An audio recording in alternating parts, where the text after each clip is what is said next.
Hello students, welcome to my class. हमारे class में आज का जो टॉपिक है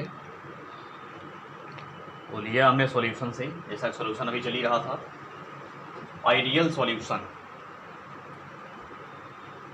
solution and non ideal solution.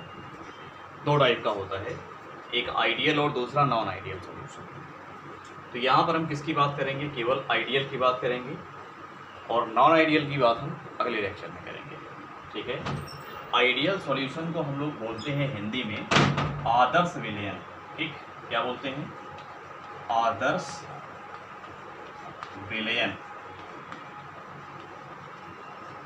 आदर्श का मतलब यही होता है जो नियम कानून का पालन करता है वो आदर्श होता है, और जो नहीं करता है वो आदर्श नहीं, वो अनादर्श होता है। जैसे आपने देखा होगा कि देखा क्या, जानते ही हैं कि जो क्लास में सबसे अच्छे स्टूडेंट होते हैं, अच्छे कौन होते हैं? जो नियम कानून का पालन करते हैं, जो टीचर कहता है उसकी बात को मानते हैं, जो रूल्स है रेगुलेशंस हैं उसको फॉलो करते हैं, वो आइडियल होते हैं। और जो नहीं करते वो नॉन आइडियल होते हैं, उनके मार्क्स भी वैसे ही आते हैं।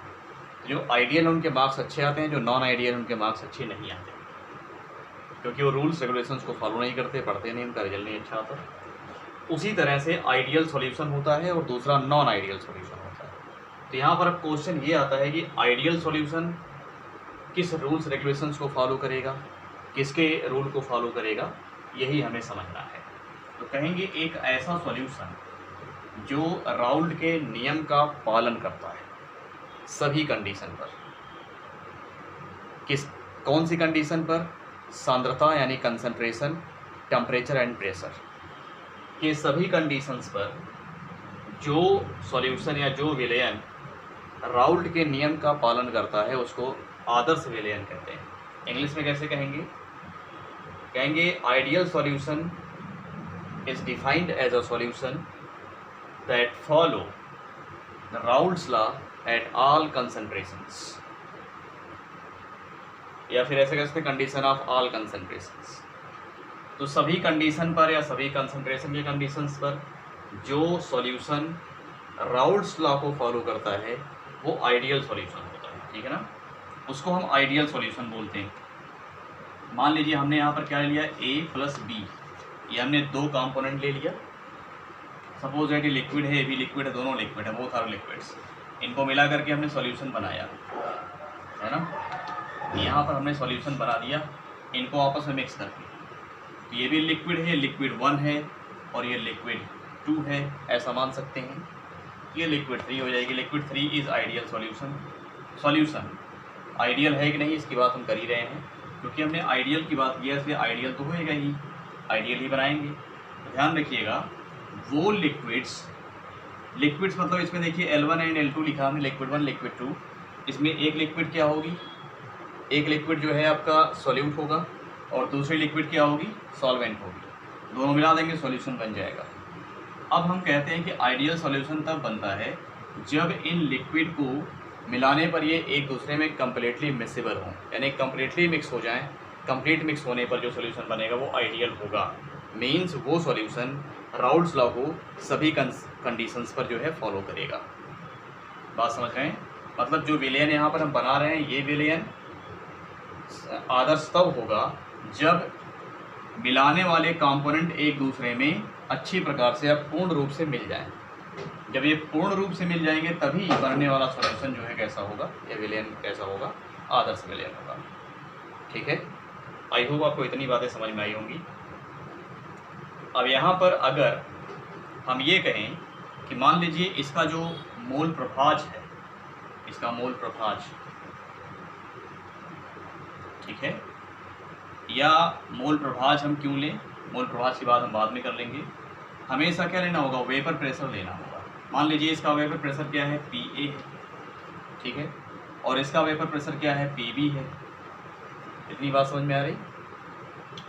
तो जब इनको मिलाएंगे तो यहाँ पर टोटल वेपर प्रेशर बनेगा P टोटल इक्वल टू क्या आ जाएगा? PA प्लस PB आ जाएगा। इनका वेपर प्रेशर जुड़ जाएगा तो उसका वेपर प्रेशर आ जाएगा, इनका वाष्प दाब जुड़ करके उसका वाष्प दाब आ जाएगा, इसका सॉल्यूशन का। ठीक है ना। तो कहने का मतलब ये है यहाँ पर वाष्प दाब को जोड़ने पर जब इनको मिलाएंगे तो इनके वाष्प दाब भी आपस में मिलेंगे और जो सॉल्यूशन बनेगा उसका वाष्प दाब इन दोनों के वाष्प दाब के सम के बराबर होगा। इतनी बात समझ में आ गई। अच्छा, यहाँ पर एक पॉइंट और आता है स्टूडेंट्स। पॉइंट क्या आता है कि सॉल्यूशन के अंदर यहाँ जो PA और PB है, ठीक है ना, PA एंड PB ये किस पर डिपेंड करता है? इस सॉल्यूशन में जो इसके नंबर ऑफ मोल्स होंगे और इसके नंबर ऑफ मोल्स होंगे, उनके हेल्प से हम इनका मोल फ्रैक्शन इसमें कैलकुलेट कर सकते हैं सॉल्यूशन के अंदर। तो जो मोल फ्रैक्शन होगा सॉल्यूशन के अंदर A का एंड B का, A का मोल फ्रैक्शन एंड B का मोल फ्रैक्शन जो भी होगा, उस मोल फ्रैक्शन पर A एंड B के जो वेपर प्रेशर है वो क्या करते हैं? डिपेंड करते हैं, ठीक है ना, क्या करते हैं? वो डिपेंड करते हैं। तो यहाँ पर हम लिख सकते हैं कि जो P टोटल है, टोटल प्रेशर, ये अगर हम इसको इक्वेशन नंबर फर्स्ट मान लें, सपोज दैट हमने क्या किया, P total equal to PA plus PB, ऐसा हमने मान लिया, PA प्लस PB। अब यहाँ पर कहेंगे we know that according to Raoult's law, we know that Raoult's law,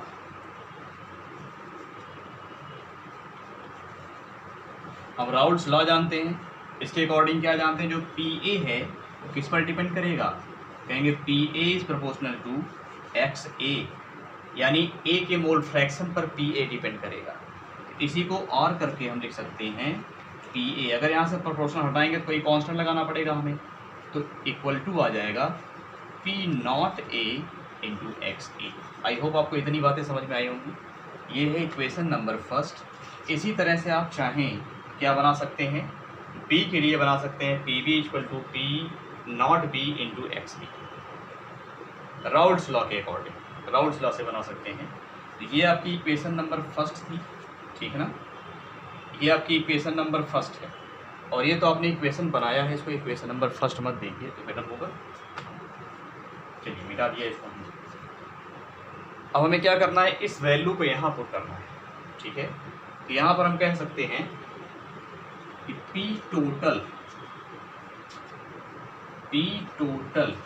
is equal to आ जाएगा, PA की वैल्यू क्या है, P0A into XA, P0A into XA plus इसी तरह से जो PB लिखा है, PB के लिए भी हम यहाँ लिख सकते हैं PB equal to P0B into XB, क्योंकि जो PB है कंपोनेंट B का जो वेपर प्रेशर वो किस पर डिपेंड करेगा, B के मोल फ्रैक्शन पर डिपेंड करेगा। जिस तरह से A का कर रहा है उस तरह से B का भी करेगा।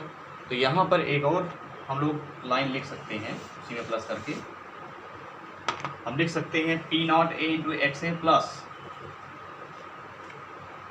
P0B into XB। This is equation number second. अब अकॉर्डिंग टू न्यूमेरिकल के आधार पे आप इसमें और चाहे तो चेंज फॉर्मेशन कर सकते हैं, ठीक है, इसमें आप चेंज कर सकते हैं, ठीक है ना। चलिए इसको हम यहीं तक रखते हैं। ये हमारा हो गया आइडियल सॉल्यूशन, और इसमें हमने वेपर प्रेशर की बात कर लिया। अब हम बात करेंगे आइडियल सॉल्यूशन पर जो ग्राफ दिया हुआ है NCERT बुक में, उस पर बात करेंगे, यानी graphical representation of ideal solution. इसके हम ग्राफ पर बात करेंगे, इसका ग्राफ किस तरीके से बनता है और कैसे बनाते हैं, इसको देख लीजिए आप लोग। जैसे मान लीजिए हमने यहाँ पर क्या लिया था, लिक्विड A लिया था प्लस लिक्विड B लिया था, इसको मिला करके सॉल्यूशन बनाया था। अच्छा, इसका एग्जांपल हमने नहीं दिया आइडियल सॉल्यूशन का। जैसे आप N-हेक्सेन और N-हेप्टेन ले लीजिए, N-हेक्सेन ऑर्गेनिक कंपाउंड, N-हेप्टेन ऑर्गेनिक कंपाउंड, ये दोनों एल्केन हैं। इनको लेकर के जब आप मिलाएंगे तो ये कम्प्लीटली मिक्सेबल होते हैं, मिक्स होकर के क्या होते हैं, वो सॉल्यूशन बनाते हैं। कौन सा सॉल्यूशन बनाते हैं, आइडियल सॉल्यूशन बनाते हैं। ये एग्जांपल था N-हेप्टेन प्लस N-हेक्सेन, यानी यहाँ N-हेप्टेन लिख दीजिए, यहाँ पर N-हेक्सेन बन जाएगा आपका n-hexane plus n-heptane is gives ideal solution. तो अगर हम इनका अलग अलग ग्राफ प्लॉट कर लें, जैसे मान लीजिए यहाँ पर वेपर प्रेशर के और इसके मोल फ्रैक्शन के बिटवीन हम ग्राफ प्लॉट कर लें, यहाँ पर इसका ग्राफ ऐसे बनेगा, ये हो गया x एक्सिस और ये हो गया y एक्सिस, यहाँ हो गया 0 पॉइंट, यहाँ हमने दिखाया है वो वेपर प्रेशर, ठीक है, क्या दिखाया हमने, वेपर प्रेशर दिखाया, वीपी लिख दिया, ऊपर जाने पर बढ़ेगा और इधर जाने पर क्या बढ़ेगा, मोल फ्रैक्शन बढ़ेगा। तो जैसे जैसे आप मोल फ्रैक्शन बढ़ाएंगे वैसे वैसे वेपर प्रेशर भी क्या होगा, बढ़ेगा। इसका ग्राफ हो गया। उसी प्रकार इसका ग्राफ भी बनाएंगे। कैसे बनाएंगे, ये एक्स एक्सिस हो गया और ये हो गया वाई एक्सिस, यहाँ 0 पॉइंट, ये है वेपर प्रेशर, ऊपर जाने पर बढ़ेगा, इधर एक्स बी जाने पर बढ़ेगा, मोल फ्रैक्शन बढ़ेगा। तो जैसे जैसे आप मोल फ्रैक्शन बढ़ाएंगे वैसे वैसे वेपर प्रेशर भी क्या होगा, बढ़ता जाएगा, राउल्ट्स लॉ के अकॉर्डिंग। ठीक है, राउल्ट के लॉ के अकॉर्डिंग ये बढ़ता जाएगा। अब जब इन दोनों को हम मिलाएंगे, इन दोनों लिक्विड को ऐड करेंगे आपस में, तो इनके ग्राफ भी आपस में क्या होंगे, ऐड होंगे, तो सोल्यूशन बनाएंगे। ये मिक्स होकर के एक रिजल्टिंग ग्राफ बनाते हैं जो कुछ इस तरह से होता है स्टूडेंट्स। ठीक है ना, जो कुछ इस तरह होता है। तो यहाँ पर होगा यहाँ पर होगा एक्स ए इक्वल टू 1 हो जाएगा, तो एक्स बी कितना हो जाएगा, 0 हो जाएगा। पूरा हमने 1 लिख दिया, बिकॉज यहाँ ए एंड बी जो है मिल करके जो सोल्यूशन बन रहा है उसको हम लोग क्या कहेंगे, बाइनरी सॉल्यूशन कहेंगे। बाइनरी सॉल्यूशन में 2 कंपोनेंट होते हैं, टर्नरी में 3 कंपोनेंट होते हैं। तो अगर यहाँ पर केवल 2 ही कंपोनेंट होंगे तो जो 2 कंपोनेंट्स होते हैं या बाइनरी सॉल्यूशन जो होते हैं उनमें मोल फ्रैक्शन के का जो सम है वो कितना होता है, 1 होता है। पहले बताया हमने आप लोगों इसी चैप्टर में कि for binary solution x A plus x B equal to 1 होता है। जब यहाँ एक्स ए 1 कर दिया तो एक्स बी 0 हो जाएगा, क्योंकि दोनों का सम 1 के बराबर होता है। उसी प्रकार यहाँ पर एक्स बी इक्वल टू कितना आ जाएगा, 1। तो यहाँ पर एक्स ए कितना आ जाएगा, 0 आ जाएगा।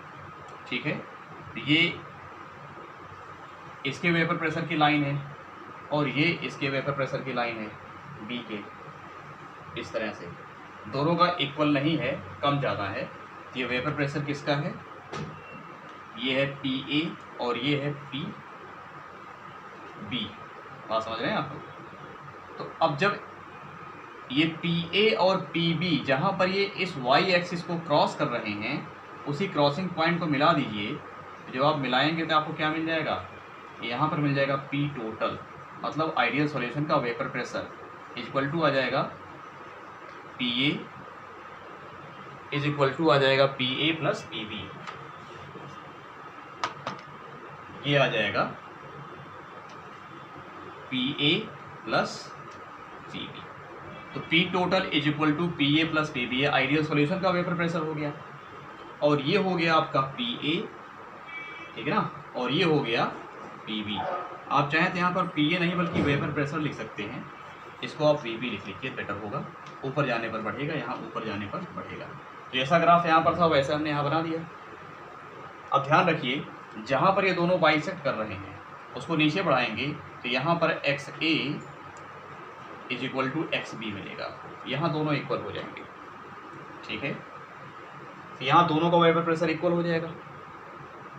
मतलब इसको अगर आप आगे बढ़ाएंगे तो ये आपका आएगा मिडिल पॉइंट, यही आपका जो है मिडिल पॉइंट है।